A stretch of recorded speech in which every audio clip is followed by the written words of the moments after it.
Hello साथियों, नमस्कार। मैं हूं सूरज और आप देख रहे हैं ज़िफायर 5 बजे सुबह का शो। एक बड़ा सवाल आया कि इस जन्म में जो हमारी पत्नी बनकर आई है, आखिर वह कौन है? क्या उसके साथ हमारे पिछले जन्म के कोई रिश्ते हैं? दूसरा सवाल यह है कि अगर हम अपने जीवन साथी से खुश नहीं हैं तो क्या करें?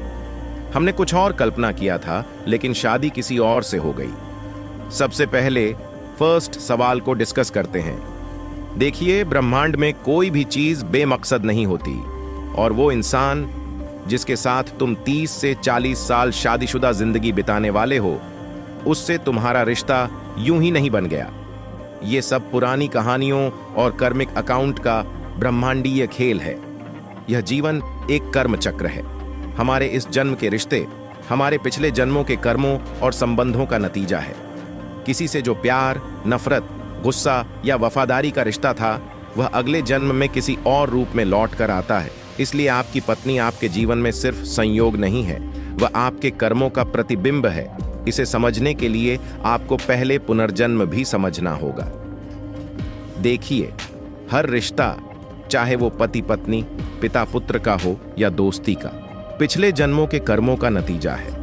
रिश्तों का सिर्फ रूप बदलता है, लेकिन भावनाएं और कर्म वही रहते हैं। बुद्ध ने ध्यान के जरिए अपने पिछले जन्मों के रिश्तों को देखा। उन्होंने कहा कि जो रिश्ते हमें बार बार मिलते हैं, वे कर्म के धागे से बंधे होते हैं। बुद्ध के अनुसार मरने के बाद शरीर और मस्तिष्क तो खत्म हो जाता है, लेकिन चेतना, जिसमें हमारे सारे कर्म स्टोर होते हैं, वह कभी खत्म नहीं होता और अगले जन्म में फिर से प्रकट हो जाता है।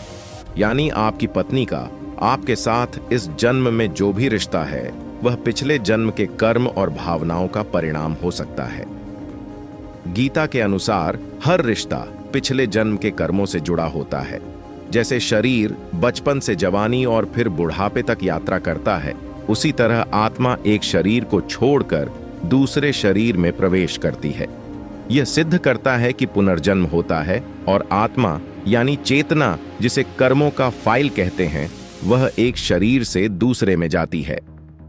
जब आप किसी व्यक्ति से कोई वादा करते हैं, मदद करते हैं या कोई नुकसान पहुंचाते हैं, तो ब्रह्मांड इसे एक कर्मिक अकाउंट में दर्ज कर लेता है। अगले जन्म में यह अकाउंट आपको उस व्यक्ति से जोड़ता है ताकि अधूरा हिसाब पूरा हो सके। गीता में श्री कृष्ण ने कहा है, आत्मा अमर है, शरीर नष्ट हो सकता है, लेकिन आत्मा जन्म जन्मांतर तक अपने कर्मों और संस्कारों को साथ लेकर चलती है। कुछ इसी तरह की बात बुद्ध और महावीर भी कह गए। गीता के अनुसार तुम्हारे हर रिश्ते तुम्हारे पिछले कर्मों का परिणाम हैं। यानी हमारे वर्तमान जीवन में जो संबंध और परिस्थितियां हैं, वे पिछले जन्म के कर्मों से प्रभावित होती हैं। अगर किसी के साथ आपके पिछले जन्म में गहरे प्यार या घृणा का रिश्ता रहा हो, तो ब्रह्मांड उसे इस जन्म में आपके करीब लाता है। शादी इन गहरी भावनाओं को संतुलित करने का माध्यम बनती है। यह सिद्ध करता है कि हमारे कर्म और विचार ही हमारे अगले जन्म और संबंधों को निर्धारित करते हैं।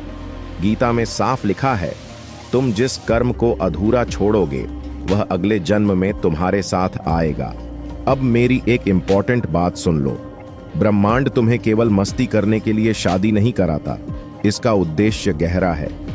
आपका जीवन साथी केवल एक साथी नहीं, बल्कि आपकी आत्मा के विकास का साधन है।